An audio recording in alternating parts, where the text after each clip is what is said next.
I'm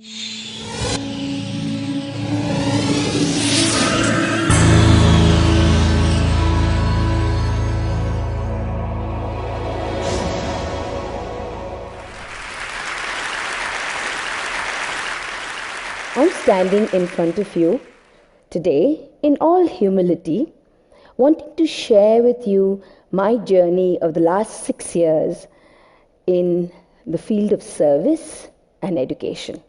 I'm not a trained academic, neither am I a veteran social worker. I was 26 years in the corporate world, trying to make organizations profitable. And then in 2003, I started Parikrama Humanity Foundation from my kitchen table. The first thing that we did was walk through the slums.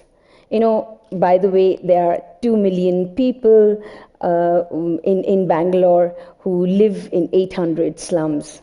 We couldn't go to all the slums, but we tried to cover as much as we could. We walked through these slums, identified houses where children would never go to school. We talked to the parents, tried to convince them about sending their children to school. We played with the children and came back home really tired, exhausted, but with images of bright faces, twinkling eyes, and went to sleep. We were all excited to start. But the numbers hit us then. 200 million children between 4 to 14 that should be going to school but do not. 100 million children who go to school but cannot read. 125 million who cannot do basic maths. We also heard that 250 billion Indian rupees was dedicated for government schooling. 90% of that was spent on teacher's salary and administrator's salary. And yet, India has nearly the highest teacher absenteeism in the world, with 1 out of 4 teachers not going to school at all the entire academic year. Those numbers were absolutely mind-boggling, overwhelming, and we were constantly asked, when will you start, how many schools will you start, how many children will you get, how are you going to scale, how are you going to replicate. It was very difficult not to get scared, not to get daunted, but we dug our heels and said, we're not in the number game. We want to take one child at a time and take the child right through school, send to college, and get them prepared for better living, a high-valued job. So we started Parikrama. The first Parikrama school started in a slum where there are about 70,000 people living below the poverty line. Our first school was on a rooftop of a building inside the slums, a second-story building, only second-story building inside the slums. And that rooftop did not have any ceiling, only half a tin sheet. That was our first school, 165 children. Indian academic year begins in June, so June it rains. So many a times all of us would be huddled under the tin roof, waiting for the rain to stop. My God, what a bonding exercise that was. And all of us that were under that roof are still here together today. Then came the second school, the third school, the fourth school, and a junior college. In 6 years now, we have 4 schools, 1 junior college, 1,100 children coming from 28 slums and 4 orphanages. Our dream is very simple, to send each of these kids, get them prepared to live, to be educated, but also to live peacefully, contented in this conflict-ridden, chaotic, globalized world. Now, when you talk global, you have to talk English. And so all our schools are English medium schools. But then there's this myth that children from the slums cannot speak English well. No one in their family spoken English. No one in their generation spoken English. But how wrong it is. I like adventurous books, and one of my favorites are like Alfred Hitchcock and the Three Investigators, Hardy Boys, and Harry Potter. All those three are like, although they are like in different contexts, one is like magical, the other two are like investigation. I like those books because they have something special in them. The vocabulary used in those books and the way, the style of writing. I mean, like once I pick up one book, I cannot put it down till I finish the whole book. It's like, even if it takes me like 4.5 hours or 3.5 hours to finish one book, I do it. I did a Google search and I got the information about world's fastest cars. I like Ducati ZZ143 because it is the fastest, it is the world's fastest bike, and I like Pulsar 220 GTSI because it is India's fastest bike.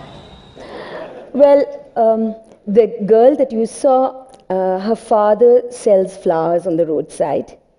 And this little boy has been coming to school for 5 years. But isn't it strange that little boys all over the world love fast bikes? He hasn't seen one, he hasn't ridden one, of course, but he has done a lot of research through Google search. You know, when we started with our English medium schools, we also decided to adopt the best curriculum possible, the ICSE curriculum. And again, there were people who laughed at me and said, "Don't be crazy, choosing such a tough curriculum for these children, they'll never be able to cope." Not only do our children cope very well, but they excel in it. You should just come across to see how well our children do. There's also this myth that parents from the slums are not interested in their children going to school. They'd much rather put them to work. That's absolute hogwash. All parents all over the world want their children to lead a better life than themselves. But they need to believe that change is possible. Cleaning और खाना पीना और English में बात करना और थोड़ा सा रेस्पेक्ट करना मम्मी डैडी से, ये सब बहुत सीखी है सर बच्ची. ಸ್ಕೂಲ್ಗೆ ಹೋಗೋಕೆ ಮುಂಚೆ ಅವಾಗೆಲ್ಲ ತುಂಬ ತೀಟೆ ಮಾಡ್ತಾ ಇದ್ರು, ತುಂಬ ಗಲಾಟೆ ಮಾಡ್ತಾ ಇದ್ರು, ಯಾರ ಮಾತು ಇದು ಮಾಡ್ತಾ ಇರಲಿಲ್ಲ. ಆಮೇಲೆ ನಾವು ಹೋಗ್ಬಿಟ್ಟು ಜಗಳಕ್ಕೆ ನಿಂತ್ಕೊಬೇಕಾಗಿತ್ತು. ಇವಾಗ ಆ ಥರ ಏನಿಲ್ಲ, ಮಕ್ಕಳು ತುಂಬ ಡೀಸೆಂಟ್ ಆಗಿಬಿಟ್ಟಿದ್ದಾರೆ. ஃப்யூச்சரில் நாங்கள் என்ன ஆகணும்னு நாங்கள் கேட்டதுக்கு எங்கள் பசங்க சொல்கிறாங்க, மம்மி நான் ஆர்டிஸ்டாக தான் ஆவேன், இன்னொரு பொண்ணு கேட்டால் நான் டாக்டர் தான் ஆவேன், இன்னொரு பையன் கேட்டால் நான் சாஃப்ட்வேர் இன்ஜினியர் தான் ஆவேன் mummy. We have 80% attendance for all our parents-teachers meeting. Sometimes it's even 100%, much more than many privileged schools. Fathers have started to attend. You know, it's very interesting. When we started our schools, the parents would give thumbprints in the attendance register. Now they have started writing their signature. The children have taught them. It's amazing how much children can teach. We have a few months ago, actually late last year, we had a few mothers who came to us and said, you know, we want to learn how to read and write. Can you teach us? So we started an after school for our parents, for our mothers. We had 25 mothers who came regularly after school to study, and we want to continue with this program and extend it to all other schools. 98% of our fathers are alcoholics. So you can imagine how traumatized and how dysfunctional the houses are where our children come from. We have to send the fathers to de-addiction labs, and when they come back, most times sober, we have to find a job for them so that they don't regress. We have about 3 fathers who have been trained to cook. We have taught them nutrition, hygiene, we have helped them set up their kitchen, and now they are supplying food to all our children.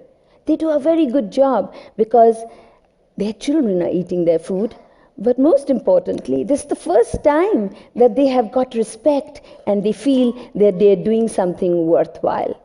More than 90% of our non-teaching staff are all parents and extended families. We've started many programs just to make sure that the child comes to school. Vocational skill program for the older siblings so the younger ones are not stopped from coming to school. There's also this myth that children from the slums cannot integrate with mainstream. Take a look at this little girl who was one of the 28 children from all privileged schools, best schools in the country, that was selected for the Duke University Talent Identification Program and was sent to IIM Ahmedabad.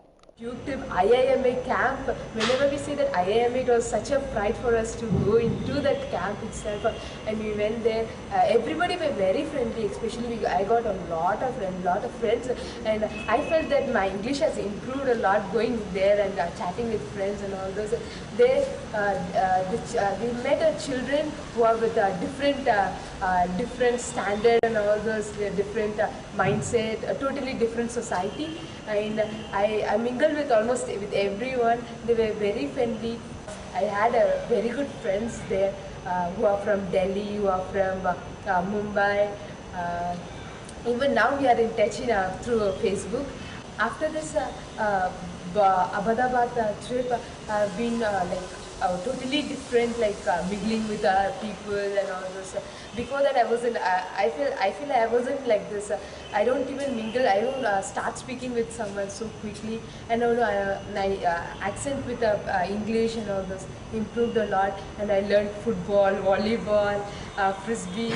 Lots of games. And I wouldn't want to go to Bangalore. Let me stay here. Such a beautiful food. I enjoyed eating food. It is so beautiful. I enjoyed eating food. Like bearer will come and ask me, "Yes, ma'am, what you want?" It is so good to hear.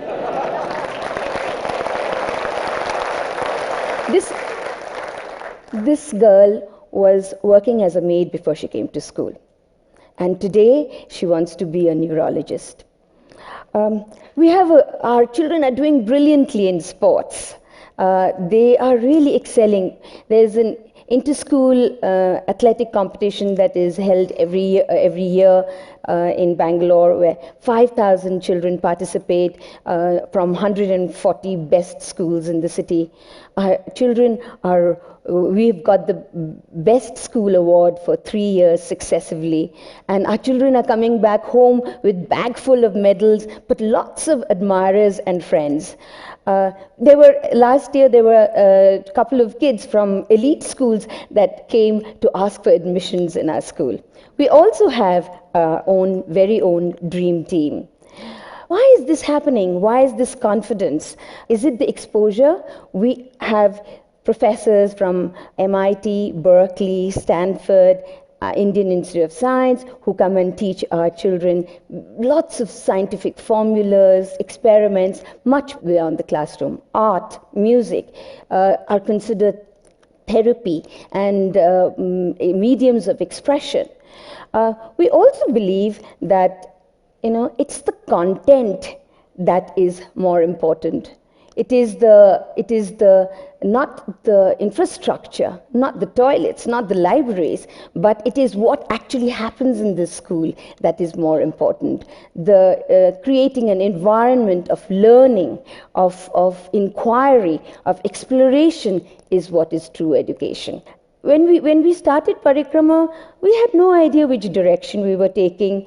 We didn't hire McKinsey to do a business plan, but we know for sure that what we want to do today is take one child at a time, not get bogged with numbers, and actually see the child completes the circle of life and unleashes the total potential. We do not believe in scale because we believe in quality, and scale and numbers will automatically happen. We have corporates that have stood behind us, and we are able to now open more schools, but we began with the idea of one child at a time. This is a 5-year-old Parusharam. He was begging by a bus stop a few years ago, got picked up and is now in an orphanage, has been coming to school for the last 4.5 months. He is in kindergarten. He has learned how to speak English. We have a model by which kids can speak English and understand English in 3 months' time. I can tell you stories in English of the thirsty crow, of the crocodile, and of the giraffe. And if you ask him what he likes to do, he will say, I like sleeping, I like eating, I like playing. And if you ask him what he wants to do, he will say, I want to horsing. Now, horsing is going for a horse ride. So, Parish comes to my office every day. He comes for a tummy rub because he believes that will give me luck. When I started Parikrama, I began with a great deal of arrogance of transforming the world. But today, I have been transformed. I have been changed with my children. I have learned so much from them: love, compassion, imagination, and such creativity. Parashram is Parikrama, with a simple beginning, but a long way to go. I promise you, Parashuram will speak in the TED conference a few years from now. Thank you.